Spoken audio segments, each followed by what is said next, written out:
Welcome to the Viewsroom with Pfiffer and AWAC. I'm Cat White, aka AWAC, and I'm here with my co-host Jim Pfiffer, also known as Pfiff. He likes to say Oops. AWAC's boss, but that is not true. Yes, it is. How are you, Jim? I'm wonderful. And you? I'm good. I'm good. We're about a month and a half into 2024. How's it going Yeah. for you so far? You know what I like? I February is always a bad month for me because I suffer with that seasonal affective disorder. So I'm Mm-hmm. glad that the days are getting longer, and pretty soon it's going to be spring, and summer's right behind. So we're over the hump, so to speak. You starting to see the light at the end of the tunnel, the light of spring? Yes, Yeah, absolutely. looking Did forward you? to it. And the weather here has been great. It's been in the 40s. We're missing the big snowstorm that's coming through today. It's staying south of us. So yeah, Oh, I'm that's excited. good. I'm also going to be doing a lot with leading guided canoe and paddle trips on the river and teaching classes this coming year. So I'm really getting excited about that. I was going to ask how your conversation went. Didn't you do a talk for the Chemung River Friends Yeah, last it Saturday? went really well. Yeah, it went really well. I enjoy doing that. Are you going to do that again, or I'll is be that doing the? another talk in another month about paddle safety just before we start paddling. And then during the summer, I'm working for another outfit that does guided paddles. And then I'm going to be leading 3 guided paddles myself and teaching paddle safety to kids and to adults. Wow. Okay, Yeah. so educational and probably a little bit funny, right? Yes. Or a lot funny. Yes. um. Uh. I wanted to ask you if you had caught the Grammy Awards, or do you No, you watch? know what, Eric? I never watched any of those. I've never interested in the Oscars, the Grammys. No, I don't watch them. Why? Did something happen? I should have been. Somebody get smacked? No, no, there were no Will Smith moments. Damn. But in all actuality, I realized because I used to watch all of them, like grow up from a kid, and I've kind of in the last maybe probably 5 to 10 years, I've had less interest just because I try and keep up on the music with Nathan, my nephew, but I don't know a lot of who these younger people are. I'm kind of like stuck in, yeah. I mean, like I said, I listen to music with him in the car, and there's some of it that's really good that I like, and he listens to a lot of music that I like to listen to. But I actually caught it, and I'm happy because there's a Tracy Chapman song that is "Fast Car." I don't know if you remember that. Oh Yeah, yeah. been redone as a country song.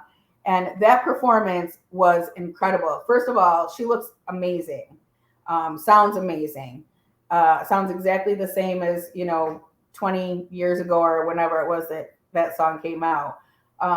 But there was just, I don't know, it was just a great experience to see all of the people that were there, like all of the Yeah. new artists that Yeah. totally got into it. And the other one was Joni Mitchell, and Oh I wow. bawled my eyes out. She's never done a Grammy performance at all. And then she had a brain aneurysm. I think it was a brain aneurysm like a few years ago, and had just started coming back to the stage. And she performed, and it was so beautiful. And everyone was crying. And Mhm. she did that. I know the song and I love the song, but I never can remember the title. But it's the one about the clouds. I've And now, looked at love from both sides now. yes, yes, yes. Yeah. How is their voice?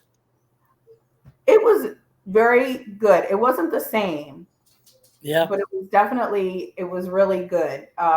Is she in her 80s or 90s, right? I think she might be in her 80s. I think she Yeah. might be in her Good for like, her. Good for yeah, her. yeah. It was great. And do you know who Brandy Carlisle is?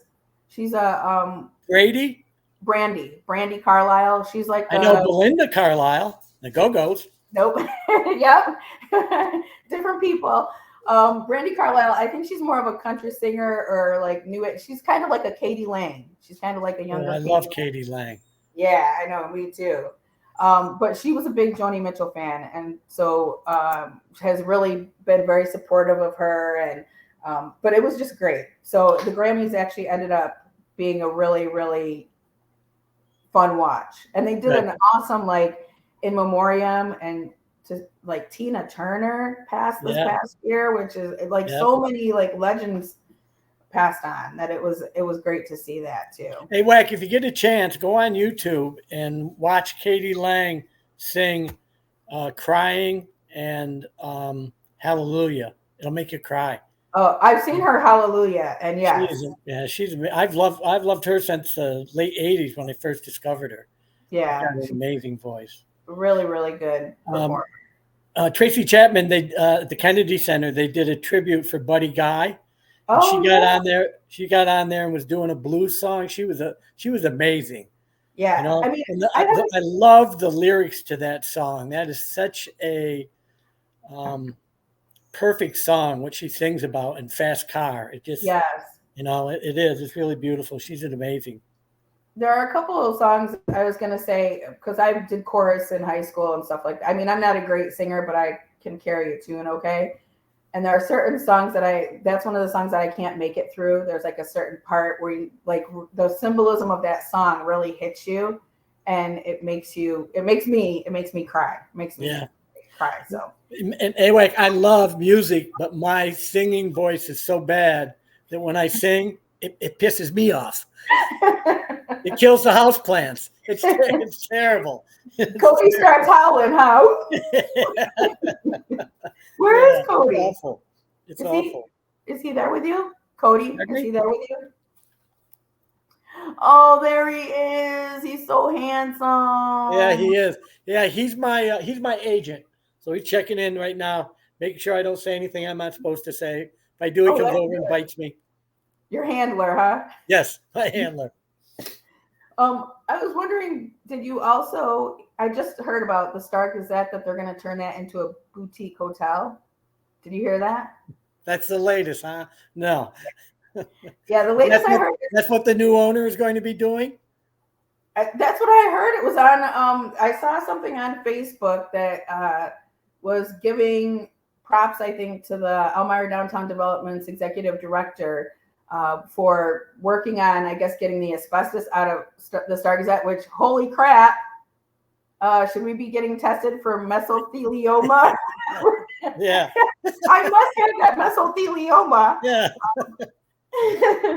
But well, anyway, you probably know, even when we were there before we left, there's been all these developers were going to come in. One guy was going to make it into a hotel. Another guy was going to make it into an art center. Another developer came in and was going to do something about upstairs. Were going to be apartments, and he was also going to have retail stores in there. And they always end up that the developers end up going to jail because they've done something wrong, or it never comes through. The last news I got from it, and it was the end of last summer, the police had the place surrounded because there were guys in there stealing all the copper from the fixtures from the place. Yeah. Well, that's the last thing I heard. I think we talked about it when G was on that lost recording that there was too much hot stuff in there for it. Yeah. I mean, it is a big building and a big parking lot that's just sitting there empty, being an eyesore. I'd like to see it be developed or torn down and something else put there. Yeah. Yeah. It'd be nice if they could somehow like save the building, at least the outer structure of it. And it'd be interesting. I mean, one thing that I hadn't heard about all of that, but one thing I had heard was that it was going to be a bar, which I thought would be really cool. And apropos for it being a newspaper. And then this, I just heard that it was going to be a boutique hotel, which I'm like, how the heck are you going to do that? But yeah, it'll be interesting if it comes to fruition. I hope it does. Well, the problem is, I'm going to say 90% of the people in Elmira don't know what the word boutique means. They're getting there. They're getting there. Yeah, they are. They're getting there. So I guess one of the main things that we should talk about is it's February, leap year, February. So you get that extra day. And it's also Black History Month. And this is kind of like a constant theme for me because I know we talked in December about the efforts to get Ernie Davis Day, finally, which was long overdue. And I've written a couple of stories, and I've started to get. Actually, I know the current president, board president of the John W. Jones Museum, Talima Aaron. Yeah. And she's amazing. She's done some amazing. She's had amazing efforts in getting John W. Jones' name out there. But I'm just depressed because did you know about him before? Like, how old were you when you found out about that we had this great American hero in our hometown? It was probably in the early 80s, probably when I was at the paper and we started writing about it, that we first learned about. Anyway, before we go any farther, here's what bothers me. I don't like when they have months, Black History Month, Women's Month, and so on. It should be Black History year round. Why do you just have to have a month for it? I understand that I understand what we're trying to do, but shouldn't it be something that was being taught and honored and celebrated 12 months a year, not just 1 month? I just never liked that. I agree with you, and I understand that sentiment, except that I tend to look at it as it's a conversation starter. Obviously, yes. Black history, women's history, a lot of that is American history, and a lot of it is American history that we don't learn. I just today saw a video that Tom Hanks had done talking about the Tulsa Massacre and how he was like in his 50s before he even learned about that. Mm-hmm. Didn't even know about what it was. Yep. And I thankfully I had a black father. And so I did know a little bit about that, but I had learned about it when I was a lot younger and not so much into learning. You know how when you're a kid and all you want to do is play. And, but I mean, I was familiar with that. But John W. Jones was from our hometown. We went to the Woodlawn Cemetery every year as a child to stop and visit Mark Twain's grave. And later when I got older, Ernie Davis's grave. My grandma always made us go to because she loved Mark Twain. And it's amazing that we have this incredible American author in our hometown. So I understand that, but John W. Jones is like the American spirit personified. Someone who came from, broke out of chains, gained his freedom, and still had helped others, hundreds of others, to get to their freedom. And then also still had enough respect for human life, for human beings, to treat the bodies of those that were fighting to put him back into chains as sacred. And, to the point that the Southerners, many of those Southern families decided to leave their dead here, their dead children here. Yep, that is amazing. Yeah, and I mean, and also, like, Ms. Aaron says, at that time, for a black man to have, to be able to own his own house and to have the kind of reputation that he had was incredible. Mm-hmm. And I just wish I don't understand why we didn't learn about that when we were in grade school or high school, because that's local. I mean, I can understand maybe not Tulsa, but I think part of it was, the white culture. Let's just sort of glaze over slavery. That's a bad part of our history. Let's not talk about that, which drives me crazy. It's, the other thing I like about it is there's a lot of amazing history in Elmira, and the Underground Railroad and the role it played is very, very historic. And especially just everything you said. The guy he escapes from Virginia. He comes up here and just on the Underground Railroad, sees what's happening, decides he wants to stay and help people, and then he's burying those soldiers who were fighting to enslave him, who died in the prison camp here, burying them with respect, and making sure he recorded where they were buried, who they were, and so on. And a testament to that when the Daughters of the American Revolution after the war came up above the Mason-Dixon line, wanted to take back all the bodies down south. They came here and said, wow, he'd done it so well and so much with so much respect. We're leaving it here. Mm-hmm. That's amazing. So what Tolima is doing and what Elmira and everybody that's doing with that museum is wonderful, and it's brought it to the forefront. Yes. That's Well, something now that we're taught and we learn about. and I was going to ask you, did you ever meet Lucy Brown? Yes. Oh yeah. Okay. Uh, Can you just tell me a little bit about her? Because that's one of the things I'm hoping that we get a profile of her. Because again, just like Izzy Griffin, who kind of championed to have the Ernie Davis Day proclaimed in Elmira, she did so much work. I mean, we could have lost that legacy and that heritage of John W. Jones if it weren't for Lucy Brown. Yeah, I mean, I didn't know her well. I met her several times. She's one of those people, when you first meet her, you love her. Very effervescent, makes you feel comfortable. Never stopped working to help with the John Jones Museum and Black history in this area. Well loved. Just she's one of those people. When she died, so much of the history that she knew herself went with her. You know, that wasn't ever recorded. So yeah, just a sweetheart of a woman. That's what I remember about her. Yeah, yeah. I mean, it sounds amazing hearing Tolima talk about her and what she did. I mean, she sat in front of John W. Jones' house to save it, didn't she? At one point to keep it from being demolished. And just we need more people like that. But also the fact that she did that to save that history for us. And you know, one of the AWAC, I was born here and I've stayed here in Elmira most of my life. My friends after college moved away and made fun of me for doing that, but they've all started moving back in the last 15 years. But one of the big reasons that I stayed here is there are so many great people who live here who care about the community and are working to make it a better community. And she was one of them. It's just this place. I don't know if all communities this size is like that, but this place is rich in people who care about the community and are changing it. And I'm finally starting to see that pendulum swinging in the direction where Elmira and the community is starting to prosper, starting to become better. And that's something I was afraid I would never see before my life was over.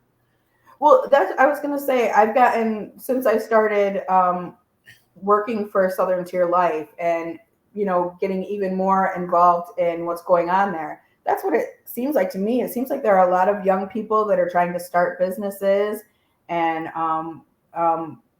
you know, just bring more community and life into the downtown area. And hopefully they're doing, you know, taking advantage of the things that bring people to the region. You know what I mean? And building on that, because there's so much there. I love it there. Any other time except for winter. I have that seasonal affect disorder as well. And that was the one thing that I missed up there was sunshine.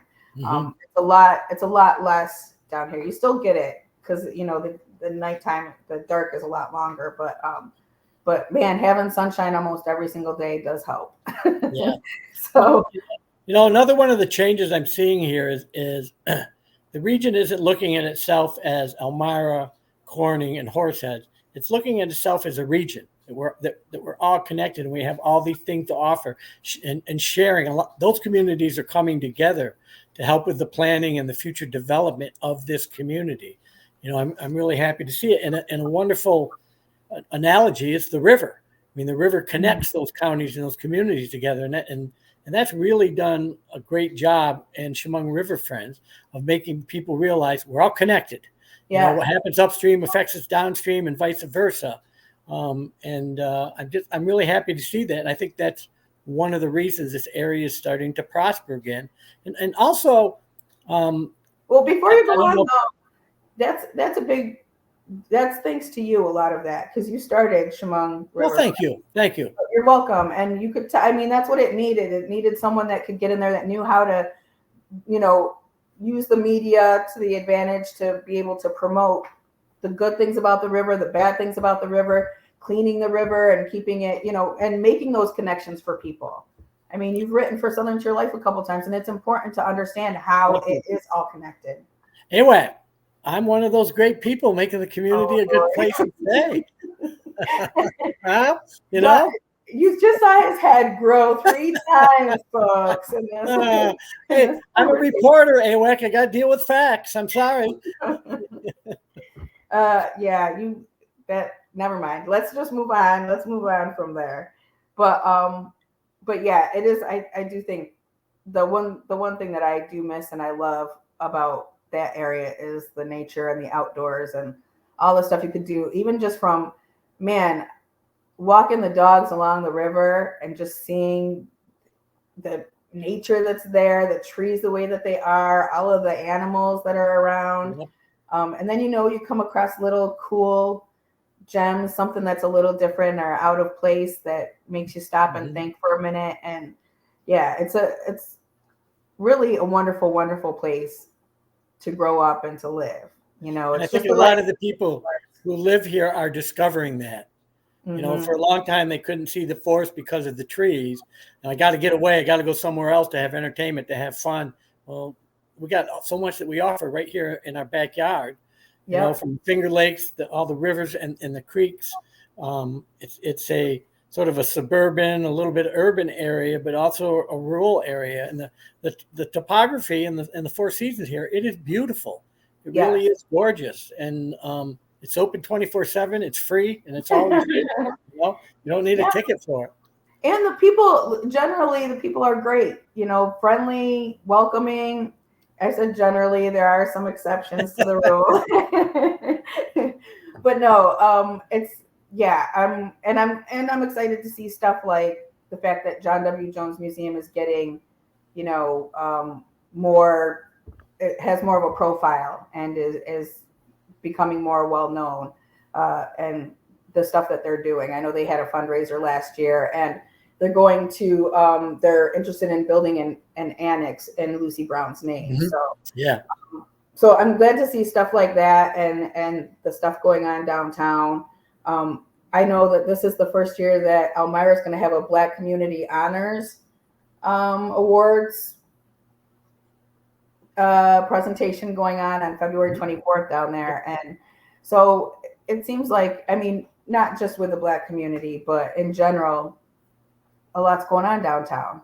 Yeah. It's starting to make a resurgence. And I think one of the big reasons is for years, downtown was just vacant buildings, and they're always trying to get stores in the first floor and so on.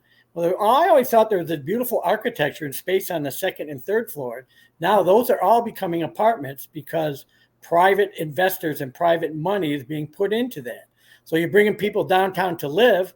Well, now they need a drugstore, they need a dry cleaner, they need a place to go eat and drink, and so you're bringing the population here, and that I think that's a big part of downtown's resurgence. And we're slowly getting Elmira College to open up and let its students come downtown and live down here and partner with the city. So, like I said, it's finally making a comeback. That pendulum swinging in the right direction. Ever since the flood of '72, it's been nothing but negative, losing people, losing businesses, and so on. That's finally starting to change. And a lot of it is baby boomers such as myself, who want to stay here. They don't want to move out. They don't want to leave the area. Or they do. They just go down south for the winter, but they come back here during the summer and the fall. Yep. Which is and nice. That's what eventually I'd love to do that. I'd love to be able, and I think my mom would too, would like to come back during the nice months because she's got some friends and family there and, are close by because originally her family's from Pennsylvania too. So yeah, well, anyway, I would love you guys to come back. Yeah. I only get to see you in 2 dimensions. I know, it's great. Well, I want to be able to hug you. Hug me and then put me to work. Exactly. Well, I'm your boss. Okay. And on that note, folks, this is like the third or fourth time you said that. It's good seeing you. But I think we'll end it here and say goodbye to our followers, our 2 or 3. Bye, folks. Stay healthy. Bye, folks, and stay tuned for that upcoming paddle and canoe talk that Jim will be having in March. Is that when it is? Yes. In March. Okay. All right. We'll get it up there. And Thanks for joining us this time around. Make sure you catch us when we're back again. You can see Jim Pfiffer, catch his column on Facebook and his Full of Wit blog, or you can catch him on Southern Tier Life Comedy Shop. Thank you. Have a great day. Bye-bye. Bye.